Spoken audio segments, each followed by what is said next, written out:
Union, and again, you think of history. It's a great history. Hovey Field, Joe Taylor, it's just the names go on and on and on. And you guys have been in the fight the last 3 years. Every year you've been there. You've had great year, but there's been a team up north that's just been a little bit better. So how do things change in 2022 for Virginia Union? You start out with the same recipe, I guess you said the tradition, and kind of put it there. We know that's been the game that's been stopping us from getting here every year. We win that game any one of the 3 years we're playing in Salem. Yeah. So, we feel good about what we're doing, though. I think it's not an overnight type of thing that we have going on at Virginia Union, and everybody knows that. Consistency is the key. We get a lot of good players like the one next to me, and we compete week in, week out, and when you do that and you do things the right way, championships come. So that's kind of the way we're looking at it. Let's talk about the yacht by beside you. Mr. Jada Byers was the offensive rookie of the year, and I was just looking at numbers very similar to Hagan's. He had 4 games where you rushed 20 times or more. Had a huge game against Chowan with 2 touchdowns, 33 carries, 213 yards. What's that? The ball's not very heavy. It's easy to carry a lot. Yeah, that game right there was just a statement game because our senior running back we had before that, he started cramping up. And he told me, Jade, I need you to finish the game out strong. And everybody just trusted me to do it as a freshman. I just went in there with they trust in my heart and finished the game strong. Yeah, I mean, early in the year, you didn't know, a lot of people didn't know who you were, and you look at stats, you look at tape, who is this guy? And then all of a sudden, you just kept putting up numbers. You kept putting up numbers, having a lot of great rushing. Did you feel like you got stronger as the season went on? Because I know the last game of the season, you were a stronger running back in the second half when it was winning time than you were in the first half. Is that something that you felt like you were able to do this year? Yes, I felt as though I progressed a lot. Every game I took something more and more and got better at it as every game I played and just try to do what I could do best with that front 5 in front of me. Had a great offensive line. We'll talk about the second coach. But while I've got Jada, you had this great offensive line, but you've got great, all running backs have it, but you definitely have it because you're not the biggest back in the bunch, but you have great vision. You see the field very well. Is that something you had to learn to do, or is this a natural ability? I feel as though that's something God just gave me because I had that my whole life, and it was times where I played on teams by myself and just running backwards and trying to score and trying to make something happen. And that's how I look at myself, as somebody that's just trying to make something happen that has a chip on their shoulder. Coach, talk about this team. Offensively, who do we have coming back? Like you just mentioned, we have Jada Byers, of course. Yeah, Jada Byers back. So, okay. But and most people think that, like I said, you said he turned it on a little later in the season. In week 2, he rushed for over 100 yards against Valdosta State University, and throughout that season, I think he was probably one of the only ones who did that. I was about to say, I think there may have been one other running back last year that ran for as many yards as Jada did against Valdosta. So we was happy with that, but the CIAA is a line of scrimmage league. We know that. So we want to be good on both sides up front. So up front, I think we've developed a certain type of mindset on both sides, and we're good up front. We feel like any one of our skill guys can turn it on at any time. But up front is where we're good at. We have 4 returning offensive linemen that started, and we have 3 returning defensive linemen that started. So we feel good about what we got up front. And the teams that win the line of scrimmage in this league usually playing in Salem, and I think all the coaches can attest to that. You're not going to win this thing on the flanks. You're going to win this thing in the middle. So that's kind of where we build our team from. And you also win it with good special teams. Absolutely. And you had that last year. How do we advance? How do we replace the guys that we lost? It's tough to replace an All-American. I think you got to do it collectively, and I think that's what we have now. We have a bunch of good guys, a collective unit. When we had Jefferson, he can do it all. Just kind of put him out there and watch, so to speak. And I know a lot of the coaches in the league probably already graduated, but we got a few new guys that are coming in that are just as good. And again, we look to do that by committee. And those guys, they're pretty special too. Do you see this as a great opportunity because of some of the changes in the conference, as far as, Bowie State and whatnot, but new coaching staff? Do you look at this as a great opportunity to get that championship, to get that Northern Division title? Because, you talk about how close you are. you know, over the 4 years or 3 years you've been there, you're 16-5 in conference play, and overall you've only lost 11 ball games. So you're doing it, but is this the year, is this the opportunity you think? 9 ball games. 9. Okay.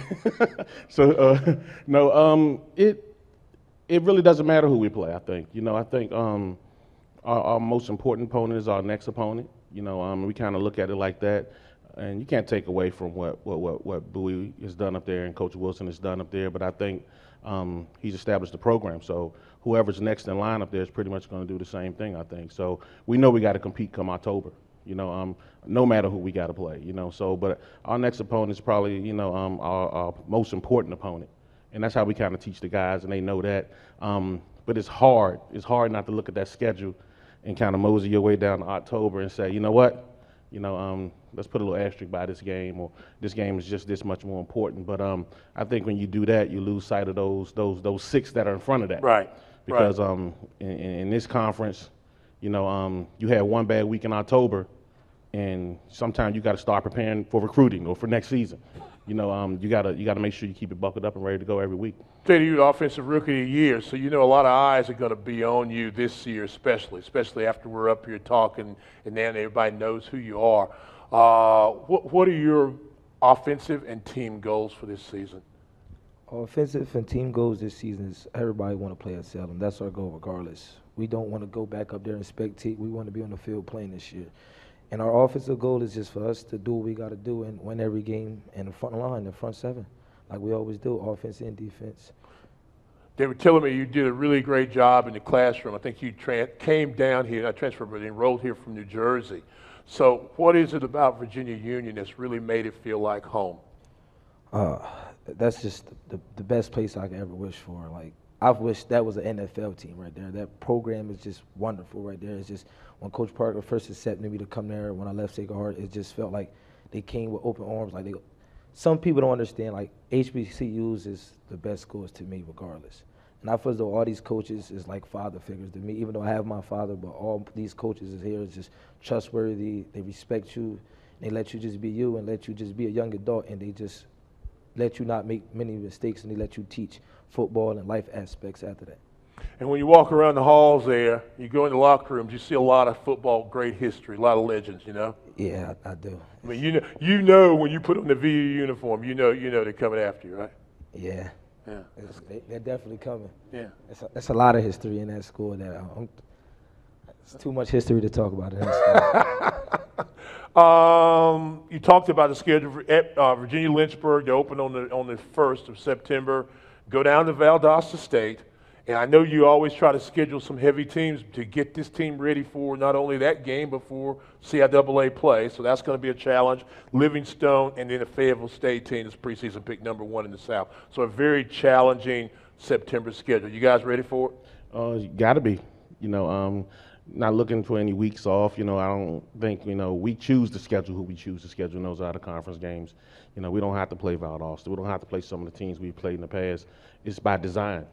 I get a lot of the kind of things that we get from, my VP, Coach Taylor, he's in here, in terms of scheduling and how this thing goes, and he kind of give you the recipe and how this thing, you don't want to, load yourself up with a bunch of cupcakes and things like that early on, and then you got to get to October, like I said, and play against teams from the CIAA Northern Division. You got to get you guys ready, and I don't think those type of games get us ready. Playing those type of teams early on, and it's a mindset. We feel like we're just as good as them. We feel like we play the same type of quality football as those programs. So, taking ourselves up against those type of teams is something that our guys look forward to too. Anytime you say, we're going to play the number 1 team in the nation, it makes your guys get up, and we feel good about it, and we feel good about our chances. I know you're ready. You ready? Yes. Okay. Look forward to seeing you guys very, very soon. Always do a great job. There's so much history of Virginia Union. Not to say it's not at other schools, but you go on a Hovey Field and there's something special. And then you got the man over there, Joe Taylor, so that's a good thing. Hello to everybody at Virginia Union for me. I will, thanks. Hope to see everybody very, very soon. Very soon. Dr. Alvin Parker from Virginia Union, the Mighty Panthers, and again, Jada Byers, who was last year's Rookie of the Year in the CIAA. Let's give them a nice round of applause. Thank you very much, gentlemen. Thank you. And Jim Juno is somewhere. Jim, there's Jim. Jim Juno can answer any of your questions for you, help you get there.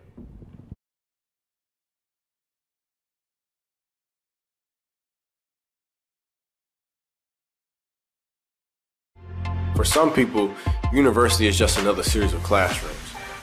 For others, it's about finding purpose and value as you define what will be your life's work. But when you step foot here, in this place, that's when you find your life's work colliding with legacy to produce an educational experience reaching deeper than you ever thought possible. It's more than books, more than classrooms, more than papers or exams. Virginia Union University is a place where you discover the power of a limitless future.